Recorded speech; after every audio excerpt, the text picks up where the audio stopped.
সাইয়েদনা মারিয়াম আলাইহিস সালাম, যার নামে আল্লাহ তাআলা কোরআনে একটা সূরা দিলেন, উনি পৃথিবীতে এমন একজন মহিয়সী নারী, যেই নারীর গর্ভে, যেই নারীর পেটের ভেতরে স্বামীর স্পর্শ ছাড়া সন্তান দিয়েছে কে? সাইয়েদনা ঈসা আলাইহিস সালাম পেটে আসলেন, মারিয়াম আলাইহিস সালাম লজ্জা পেলেন। হায় হায়, কেমন করে এলাকাবাসীদের কাছে আমি আমার মুখ দেখাবো? বিয়ে করি নাই, স্বামী নাই, বিয়ে হয় নাই, স্বামী নাই, কিন্তু পেটে সন্তান চলে এসেছে। হায় হায়, এলাকায় কেমনে মুখ দেখাবো? লজ্জায় পড়ে মারিয়াম আলাইহিস সালাম এলাকা থেকে চলে গেলেন। কি অবাক করা কাণ্ড!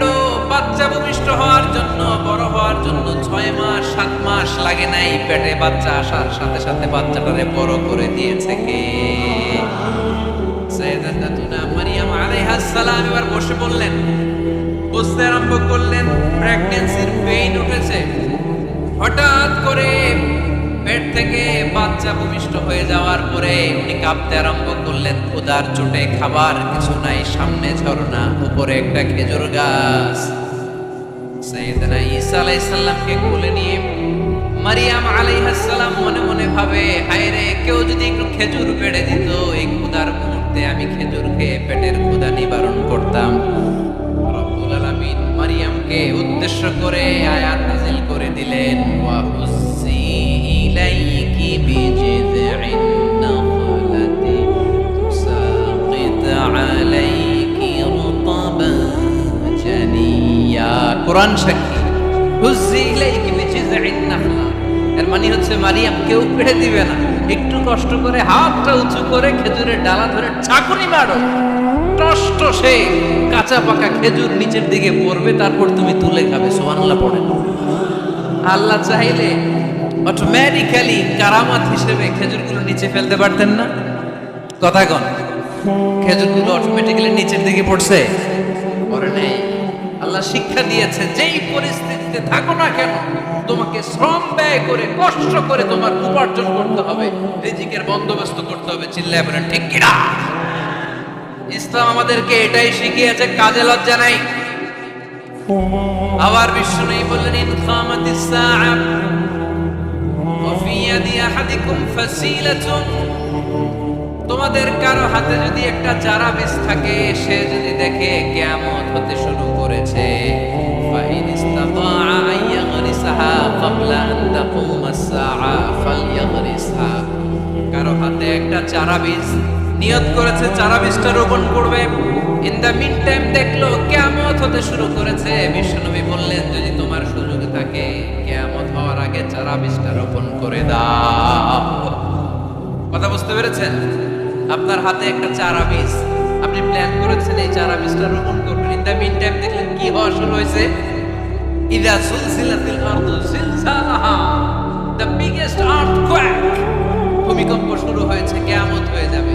বিষ্ণু বললেন, কিয়ামত হইতেছে ওদিকে, আর তোমার হাতে যদি চারা বীজ থাকে, দেরি করো না, কিয়ামত তোমার কাছ পর্যন্ত আসার আগে সুযোগ পেলে চারা বীজটা রোপণ করে দাও।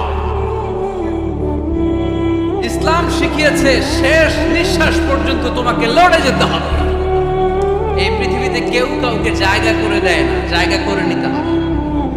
এই পৃথিবীটা, the life is not a bed of roses, এটা ফুল বিছানো কোনো ফুল সজ্জা নয়, এটা কণ্টকাকীর্ণ। কেউ আপনার স্পেস করে দিবে না, কেউ আপনাকে সুযোগ করে দিবে না, কেউ আপনার জায়গা করে দিবে না, বরং আপনি জায়গা করে নিলে টাইনা নিছে না। কথা বলেন। এজন্য কখনো অলসতাকে স্থান দেয়া যাবে। রাসূল বাত্তালি, দুকানু শয়তান, অলস মস্তিষ্ক শয়তানের আড্ডা। অলস যদি কেউ থাকেন, এটারে টেনে বেঁধে কাজে নামাবে, পারা যাবে? আলহামদুলিল্লাহ, লক্ষ্মীপুরের অলস ছেলে পেলে নেই।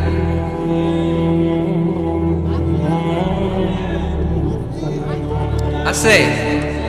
আমরা আজকে অলসতাকে নো বলে যাবো এই মাহফিল থেকে। অলসতাকে আমরা কি বলবো? আওয়াজ করে বলতে হবে। অলসতাকে কি বলবো আমরা? মুমিনের জীবনে কোনো অলসতা নেই। অলস হয় মুনাফিকরা। অলস হয় কারা? চিল্লায় বলতে হবে।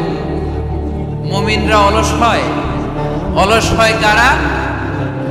এজন্য কোরআনে আল্লাহ একথাও বলে দিলেন, ওয়াইদা ক্বামু ইলাস সালাতি ক্বামু কুসালা ইউরাউনান নাসা ওয়ালা ইয়াযকুরুনাল্লাহা ইল্লা কালিলা। সুবহানাল্লাহ পড়েন। মুনাফিকরা যখন মানুষকে দেখানোর জন্য নামাজে যায়, ওই নামাজে তাদের ইখলাস নাই, ওই নামাজের ভেতরে তাদের কোনো খুশু-খুদু নাই, ওই নামাজের ভেতরে আছে শুধু অলসতা। ওই নামাজে কি আছে? কিন্তু আমরা যখন নামাজে যাই আমাদের অলসতা আছে? আমরা নামাজ পড়লে আমাদের হৃদয়টারে সজীব করে দেয় কে? আমরা উঁচু করলে আমাদের মনটাকে চাঙ্গা করে দেয় কে? আমরা মসজিদে ঢুকলে হৃদয়টাকে প্রাণবন্ত করে দেয় কে? মুমিন তো নামাজে গেলে চাঙ্গা হয়, মুমিন ওযু করলে চাঙ্গা হয়।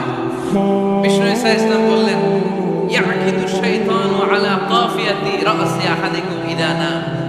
খেয়াল করে শুনবেন লক্ষ্মীপুরের ভাইরা, চমৎকার একটি হাদিস। আমরা যখন ঘুমোতে যাই, শয়তান আমাদের প্রত্যেকের মাথার পিছনে 3টা অলসতার গিট মারে। কয়টা? আওয়াজ করে বলেন। 3টা অলসতার গিট মারে। ইয়াকিদু শাইতানু আলা কাফিয়াতি রাসি আহাদিকুম সালাসা উকাব। 3টা গিট মারে যখন আমরা ঘুমোতে যাই। অলসতার 3টা গিট মেরে আমাদের কানের সামনে এসে ফিসফিস করে মন্ত্র পড়তে থাকে, আলাইসা লাইলুন তাওয়ীলুন ফারকুদ, আলাইসা লাইলুন তাওয়ীলুন ফারকুদ। বিশাল লম্বা রাত, ঘুমাও, অনেক সময় আছে, ঘুমাও। রাত 5টা বেজে যাচ্ছে, তাহাজ্জুদের সময় শেষ হয়ে যাচ্ছে, তখনও শয়তান বলে রাত অনেক লম্বা, ঘুমাও। ফজরের সময় পার হয়ে যাচ্ছে, সূর্য উঠে যাচ্ছে, শয়তান বলে আলাইসা লাইলুন তাওয়ীলুন ফারকুদ, এখনো অনেক সময় আছে, লম্বা লম্বা লম্বা চওড়া রাত পড়ে আছে, তুমি ঘুমাও। বিষ্ণুই বললেন, ফাইনিস্তাইকাযা ওয়া যাকারাল্লাহ ইনহাল্লাত উকদা। আমার উম্মতের কেউ যখন ঘুম থেকে জেগে ঘুম থেকে ওঠার দোয়া পড়া শুরু করে দেয়, অলসতার প্রথম গিটটা সাথে সাথে খুলে দেয় কে? আপনি ঘুম থেকে উঠেই যখন ঘুম থেকে ওঠার দোয়া পড়বেন, আপনার অলসতার প্রথম গিট খুলে দেয় কে? ঘুম থেকে ওঠার দোয়াটা কি? আলহামদুলিল্লাহিল্লাযী আহইয়ানা বা'দা মা আমাতানা ওয়া ইলাইহিন নুশুর। প্রশংসা সে আল্লাহ, যে আল্লাহ আমাদেরকে লম্বা একটা ঘুম শেষে, মৃত্যু শেষে আমাদেরকে ঘুম থেকে উঠালেন। এই দোয়াটা পড়ার সাথে সাথে শয়তান যে 3টা গিট মারছে, ওই 3টার একটা খুলে দেয় কে? ফাইন তাওয়াদ্দা ইনহাল্লাত উকদা। ঘুম থেকে জেগে ঘুমের দোয়া পড়ার পরে যখন কেউ ওযু করে ফেলে, অলসতার দ্বিতীয় গিটটাও খুলে দেয় কে? ওযু করার পরে ফাইন সাল্লাত ইনহাল্লাত উকদা। নামাজের মুসল্লায় দাঁড়িয়ে যখন নামাজ শুরু করে দেয়, অলসতার 3 নাম্বার গিটটাও খুলে দেয় কে? 3টা গিট যখন খুলে দেয়, বিষ্ণু ঈসা ইসলাম বললেন, ফাআসবাহা নাশীদাল কলব। নাশীদ, তখন মুমিন বান্দা সজীব হয়ে ওঠে, প্রাণবন্ত হয়ে ওঠে, উচ্ছ্বসিত হয়ে ওঠে। ওয়া ইল্লা খাবিসান নাফসে কাসলান। আর যদি ঘুমিয়ে থাকে, 3টা গিট তার মাথার পেছনে শয়তানের অলসতার লেগে থাকে, তাহলে তার দিনটা শুরু হয় অলসতা দিয়ে, আর সে হয় অলসতার রাজা। চিল্লায় এখন ঠিক কিনা? এজন্য আমরা কি অলস হতে চাই না কর্মঠ হতে চাই? কোন নবীরা কি অলস ছিলেন? পৃথিবীতে কোন নবী অলস ছিলেন? সব নবী কর্মঠ ছিলেন। বিষ্ণু ঈসা ইসলাম বললেন, মা বাআসাল্লাহু নাবিয়্যান ইল্লা রাআল গানাম। এই পৃথিবীতে এমন কোন নবী নাই যেই নবী বকরি চড়ায় নাই। কি চড়ায় নাই? বকরি রে আপনারা লক্ষ্মীপুরের ভাষায় কি বলেন? কি বলেন? ছাগল। তো পৃথিবীতে এমন কোন নবী নাই যেই নবী কি চড়ায় নাই? ছাগল চড়ায় নাই। সাহাবারা বললেন, ইয়া রাসূলুল্লাহ আনতা কাযালিক? আপনিও ছাগল চড়াইছেন? বিষ্ণু ঈসা ইসলাম বললেন, না, আমিও ছাগল চড়িয়েছি। ওয়া ইন্নী আরআহা আলা কারারিতি আহলি মক্কা। আমি তো মক্কাবাসীদের অল্প কিছু পয়সার বিনিময়ে তাদের ছাগলগুলোকে চড়িয়ে দিতাম। সুবহানাল্লাহ পড়বেন না? বিষ্ণু ঈসা ইসলাম ছাগল চড়াতেন। ছাগল চড়ানো সহজ কাজ না কঠিন কাজ? কেন কঠিন এটা? হ্যাঁ, টেরা খুঁটি মারে। ছাগল যারা পালে তারা জানে ছাগল পালা কত কষ্ট। ওরা ডানে টান দিলে ও কই যায়, রশি ধরে বায়ে টান দিলে কই যায়, সামনে টানলে কই যায়, পিছনে টানলে কই যায়। সারা সপ্তাহ আপনি সময় পান না এটার গোসল করাবেন। ভাবলেন আজকে জুমার দিন আমিও গোসল করি, এটার গোসল করে এটারে আপনি পুকুর ঘাটে নিবে টান দিয়েছেন, ওর বাপের কিরা ও 1 ইঞ্চিও সামনে যাবে না, ঠিক কি না? এই টেরা প্রাণী আল্লাহর কি কি মহিমা! আল্লাহ তাআলা পৃথিবীর সবচেয়ে শ্রেষ্ঠতম মানুষদেরকে ছাগল চড়িয়ে ছেড়েছেন, ঠিক কি না? মা বাআসাল্লাহু নাবিয়্যান ইল্লা রাআল গানাম। এই পৃথিবীতে এমন কোন নবী ছিল না যে নবীরা ছাগল চড়ায় নাই। আল্লাহ বোঝাতে চাইলেন ছাগল চড়ানো অনেক কষ্টের কাজ, অনেক ধৈর্যের প্রয়োজন। এখন নবীরা তোমরা ছাগল চড়াও, কিছুদিন পর ছাগলের চেয়েও টেরা জাতি মানুষ চড়াইতে হবে। মানুষের মধ্যেও টেরা আছে না নাই? ভালো বললে ভালোটা বোঝে না, ডানে যেতে গেলে বায়ে যায়, বায়ে যেতে বললে ডাইনে যায়, এরকম আছে না নাই? সম্মানিত ভাইয়েরা, সমস্ত আম্বিয়া আলাইহিমুস সালাম ওনারা কর্ম ছিলেন। সাইয়েদনা আদম আলাইহিস সালাম নিজ হাতে চারা গাছ রোপণ করে চাষাবাদের কাজ করেছেন, সুবহানাল্লাহ পড়েন। সাইয়েদনা ইব্রাহিম আলাইহিস সালাম চাষাবাদের কাজ করেছেন। সাইয়েদনা দাউদ আলাইহিস সালাম নিজ হাতে যুদ্ধের জন্য যে পোশাক পরতে হয়, যেটা পরলে গায়ের মধ্যে ছুরি মারলেও ঢুকে না, ওই শিরস্ত্রাণ বানিয়েছেন, নিজ হাতে তলোয়ার বানিয়েছেন, সুবহানাল্লাহ পড়েন। সাইয়েদনা মূসা আলাইহিস সালাম ছাগল চড়িয়েছেন। সাইয়েদনা মূসা আলাইহিস সালামের মেজাজ নরম না গরম? নবীদের মধ্যে সবচেয়ে বেশি মেজাজওয়ালা নবী ছিলেন মূসা আলাইহিস সালাম। উনিও 8 থেকে 10 বছর সাইয়েদনা শুআয়ব আলাইহিস সালামের এরিয়াতে ছাগল চড়িয়েছেন। চিল্লায় বলেন সুবহানাল্লাহ। এজন্য নবীরা যেহেতু কাজ করেছেন, কর্মঠ ছিলেন, আমরাও কর্মঠ হব, ঠিক কি না? সাহাবারাও কর্মঠ ছিলেন, বিশ্বনবীর সাহাবারাও ব্যবসা করতেন। সাইয়েদনা আবু বকরের বিশাল ব্যবসা প্রতিষ্ঠান ছিল, সুবহানাল্লাহ পড়েন। আপনারা হজ উমরা করেছেন কে কে দেখি? করছেন? মাশাআল্লাহ। যারা করে নাই আল্লাহ তাদেরকে আল্লাহর ঘর জিয়ারতের তুমি নসিব করো।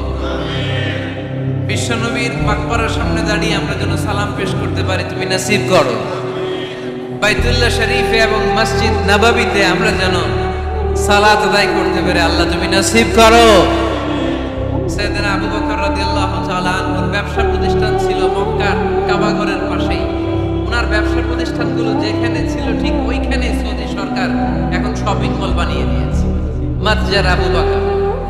মক্কা শহরের যেখানে বহিরাগতরা এসে ওখানে ছাগল, ওখানে ঘোড়া, উট এগুলো রাখতো, আস্তাবল রাখতো, ঘোড়া আর উট যেখানে রাখা হতো ঠিক ওই জায়গায় সৌদি সরকার ওটার পার্কিং লট বানায় দিয়েছে।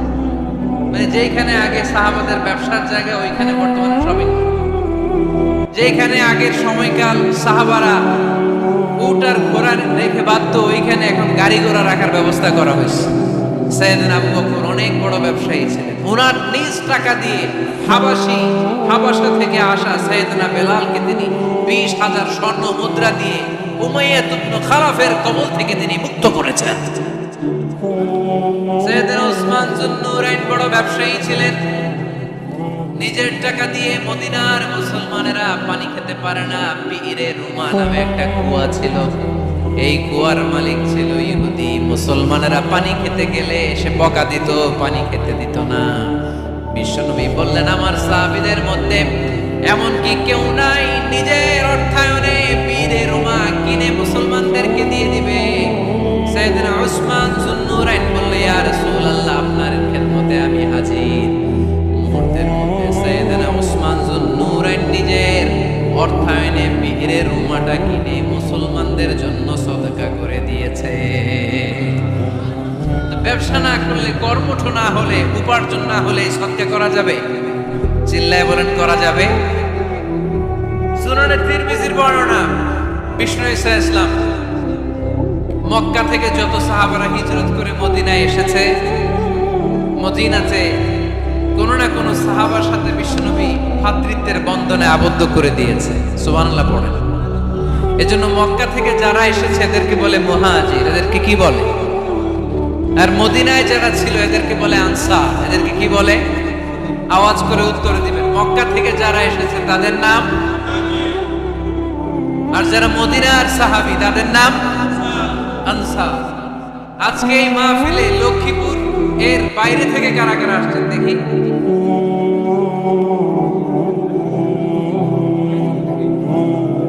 মাশাআল্লাহ মাশাআল্লাহ, অনেক আসছে। আল্লাহ ভাইদেরকে তুমি কবুল করো, হাত নামান। এই যে লক্ষ্মীপুরের বাইরে থেকে যে ভাইরা আসছে তারা লক্ষ্মীপুরের মেহমান, ঠিক কিনা? মক্কা থেকে হিজরত করে যে সমস্ত সাহাবারা এসেছিল তারা ছিল মদিনার মেহমান। বিশ্বনবী এক এক মক্কার সাহাবীকে মদিনার এক এক সাহাবীর সাথে ভ্রাতৃত্বের বন্ধনে আবদ্ধ করে দিলেন। আব্দুর রহমান ইবনে আউফ রাদিয়াল্লাহু তাআলা আনহু, ওনার সাথে ভ্রাতৃত্বের বন্ধনে যে সাহাবীকে বিশ্বনবী আবদ্ধ করে দিলেন ওনার নাম হচ্ছে সাআদ ইবনে রাবিয়া। কি নাম? মদিনার অনেক বড় ব্যবসায়ী। বিশ্বনবী বললেন, ও আব্দুর রহমান ইবনে আউফ, সম্পদ ছেড়ে দিয়ে, পরিবার ছেড়ে দিয়ে, স্থাবর অস্থাবর সব ছেড়ে দিয়ে আল্লাহ রাসূলের ভালোবাসায় মক্কা থেকে মদিনায় এসেছো। মদিনায় তোমার চিন্তা নাই, সাদ ইবনে রবিকে আমি তোমার ভাই বানিয়ে দিলাম। সাদ ইবনে রবি তোমার আপন ভাইয়ের মতো। সাদ ইবনে রবি বলল, আব্দুর রহমান, জীবনে তোমারে কোনোদিন দেখি নাই, তোমারে আমি চিনি না, তোমার নাম শুনি নাই, কিন্তু বিশ্বনবী তো তোমার দায়িত্ব আমাকে দিয়েছে। আমার যে বড় ধনী এই মদিনার মধ্যে দ্বিতীয় কেউ নাই। আজ থেকে তুমি আমার ভাই, আজ থেকে তুমি আমার কি? আল্লাহ আমাকে যত সম্পত্তি দান করেছে তার অর্ধেক সম্পত্তি আমি তোমার নামে দিয়ে দিলাম। ও আব্দুর রহমান ইবনে আউফ, শুধু তাই নয়, রব্বুল আলামিন আমাকে দুইজন স্ত্রী দিয়েছে। কয়জন?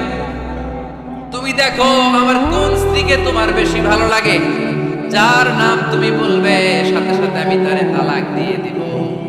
তার ইদ্দত পালন শেষে তুমি তাকে বিয়ে করে তোমার সাথে নিয়ে যাবা। সুবহানাল্লাহ।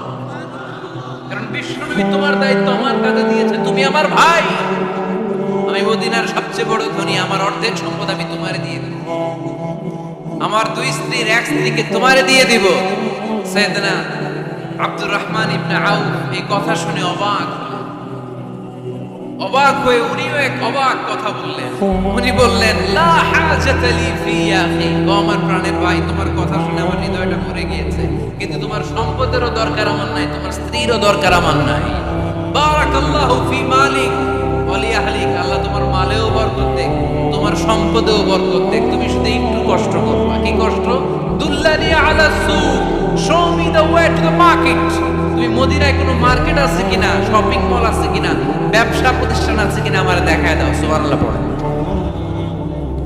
আমরা হইলে কি করতাম?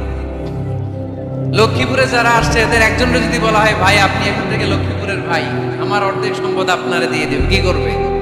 পায়ের উপর পা তুলে খাবে আর বলবে, কি আনন্দ আকাশে বাতাসে, ঠিক কিনা? এরপর যদি বলি, ভাই আমার দুই বউ, যেটারে সুন্দর লাগে বলেন তালাক দিয়ে দেই, নিয়ে যান, কি বলবে? কি আনন্দ আকাশে বাতাস। আল্লাহ রাসূলের সাহাবী আব্দুর রহমান ইবনে আউফ বললেন, লা হাজাতা লি ফি, আমার দরকার নেই। দুল্লানি আলা সুক, just show me the way to market, এখানে মার্কেট কই আছে দেখায় দাও।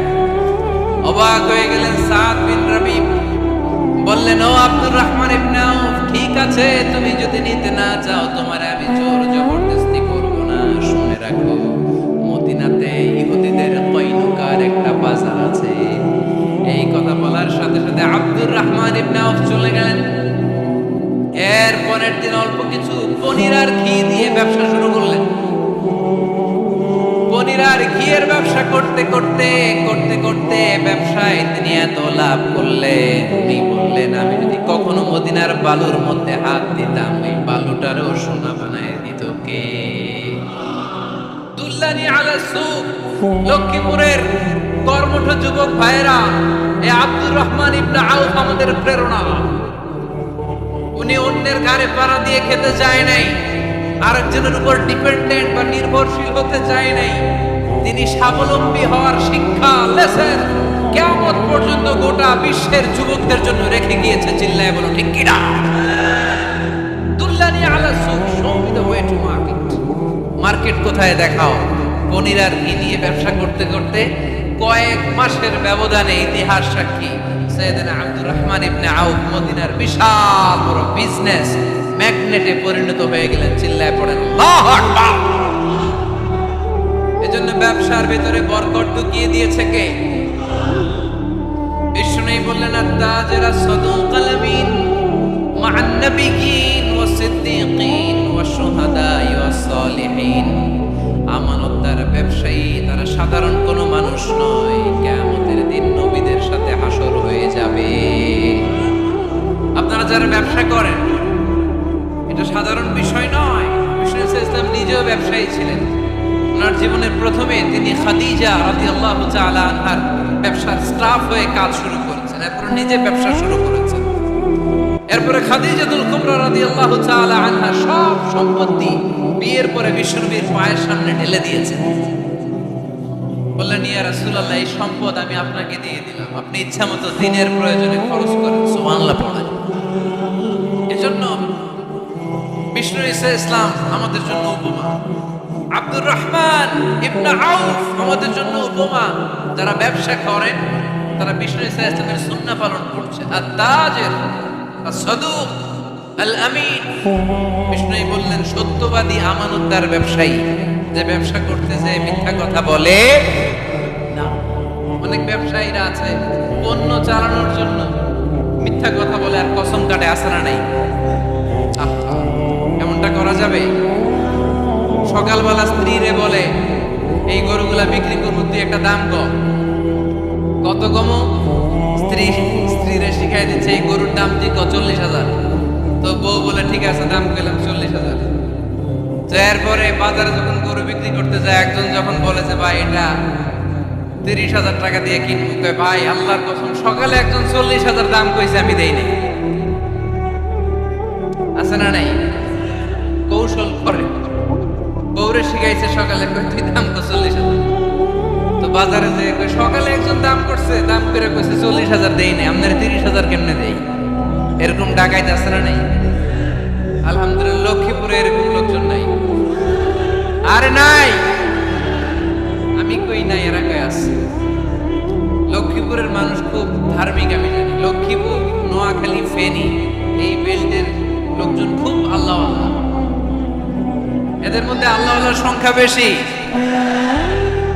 এখানে আলেম ওলামা বেশি, এখানে মসজিদ মাদ্রাসা বেশি।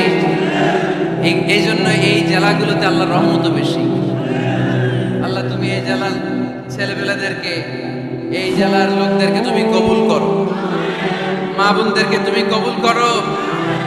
সম্মানিত ভাইয়েরা, এজন্য আজকের মাহফিল থেকে আমরা যেটা শিখলাম সেটা হচ্ছে পরিশ্রমে কোনো লজ্জা আছে? আমরা কাজ করে খাবো, ঠিক কিনা? Never under estimate any job. যুবক ভাইয়েরা, লক্ষ্মীপুরের যুবক ছেলেরা শুনতেছ? এরকম আওয়াজ করতে হবে, কান খাড়া করে শুনো। Never under estimate any job. কোন চাকরিকে ছোট করে দেখা যাবে, whether it's small or big, you don't care. এটার কেয়ার করা যাবে না। ছোট্ট চাকরি পাইলে ঢুকে যাবে, বড় অফার আসলে পরে ঢুকবা। এটা ছোট কাজ, এটা হোটেলের ওয়েটার, এটা ছোট্ট স্টাফ, এটা কেরানি না। কাজ কাজই, কাজের মধ্যে কোনো ছোট বড় নাই। খেটে খাওয়া মানুষকে বিশ্বনবী অনেক সম্মান করতেন। বিষ্ণু ইসলাম খেটে খাওয়া মানুষদেরকে এত ভালোবাসতেন, বিদায় হজের মতো এত গুরুত্বপূর্ণ ভাষণও এই মেহনতি মানুষদের কথা বাদ যায় না। সুবহানাল্লাহ পড়বেন না? দিনটা ছিল জুমাবার। বিষ্ণু ইসলাম আরাফাতের ময়দানে দাঁড়িয়ে ঐতিহাসিক একটা ভাষণ দিলেন। এই ভাষণের নাম হলো বিদায় হজের ভাষণ। এই বিদায় হজের ভাষণেও খেটে খাওয়া মানুষের কথা বিশ্বনবী বাদ দেয় নাই। বিষ্ণু বলেছেন, আরিক্কাকুম, খবরদার অধীনস্থ কর্মচারীদের সাথে খারাপ আচরণ করো না। আতঈমুহুম মিম্মা তাকুলুন ওয়াকসুহুম মিম্মা তালবিসুন। খবরদার, মনে রেখো, তোমরা যা খাবে তোমাদের অধীনস্থ কর্মচারীদেরও তা খাওয়াবে, তোমরা যা পড়বে তাদেরও তা পড়াবে। বিশ্বনবী শেষ নিঃশ্বাস ত্যাগ করে যাওয়ার আগে যেই কয়েকটা কথা বলেছিলেন তার মধ্যে মেহনতি মানুষদের জন্য কথা ছাড়া নাই। বিষ্ণু ইসলাম যখন শেষ নিঃশ্বাস ত্যাগ করবেন তিনি বলেছিলেন, আসসালাত আসসালাত, উম্মতেরা নামাজ নামাজ নামাজ ছেড়ে দিও না, নামাজ তরক করো না, নামাজ কাজা করো না। আর বলেছিলেন, ওমা মালাকাত আইমানুকুম, অধীনস্থ কর্মচারীদের সাথে খবরদার খারাপ আচরণ করো না। যারা কর্মচারীদের সাথে খারাপ আচরণ করে, যারা মানুষের কাছ থেকে শ্রম নিয়ে কাজ করিয়ে টাকা দেয় না, কিয়ামতের দিন তাদের বিরুদ্ধে মামলা দায়ের করবে কে? কে করবে? হাদিসে কুদসি সাক্ষী বিষ্ণু ইসলাম বলেন, আল্লাহ তাআলা ফরমান, আনা খাসমুহুম সালাসাতুন আনা খাসমুহুম ইয়াউমাল কিয়ামা। তিন শ্রেণীর ব্যক্তির বিরুদ্ধে আল্লাহ বলেন, আমি নিজেই কিয়ামতের দিন মামলা দায়ের করব। I will be against them in the day of judgment. Three categories of people I will be against them in the day of judgment. তিন শ্রেণীর লোক কিয়ামতের দিন তারা ছাড় পাবে না। আল্লাহ বলেন, আমি নিজেই তাদের বিরুদ্ধে মামলা দায়ের করব। এর মধ্যে এক শ্রেণীর লোক হচ্ছে রাজুলুন ইস্তাআজারা আজীরান ফাসতাউফা মিনহু ওয়া লাম ইয়াতি আজরা। একজন শ্রমিক ভাড়া করে তার কাছ থেকে কাজ নিয়েছে কিন্তু তার পারিশ্রমিক আদায় করে নাই। এরকম আছে না নাই? দাপট দেখায়, দাপট দেখায় ইউনিভার্সিটির ক্যান্টিনগুলোতে। ইউনিভার্সিটির ক্যান্টিনে যে খায় মাগার বিল দেয় না, এরকম টাকায় যাচ্ছে না নাই? চায়ের দোকানে চা খায় আগে পরে দিব, বিল দেয় না, আছে না নাই? দোকানে যে পণ্য কিনে বিল দেয় না, পরে দিব, আছে না নাই? কিয়ামতের দিন আল্লাহ তোরে মাস্তানি ছুটাবে, চিল্লা এখন ঠিক কিনা? আনা খাসমুহুম, আমি নিজেই তাদের বিরুদ্ধে মামলা দায়ের করব। কথাটা কার? এজন্য বিশ্বনবী বললেন, খবরদার, মেহনতি মানুষ, খেটে খাওয়া মানুষ, এদের দোয়া কবুল হয়ে যায়। আতুল আজীরা আজরাহু ক্বাবলা আন ইয়াজিফা আরাকুহু। খবরদার, বিশ্বনবী বললেন, শ্রমিকের ঘাম শুকিয়ে যাওয়ার আগে তাদের পারিশ্রমিক মিটিয়ে দাও।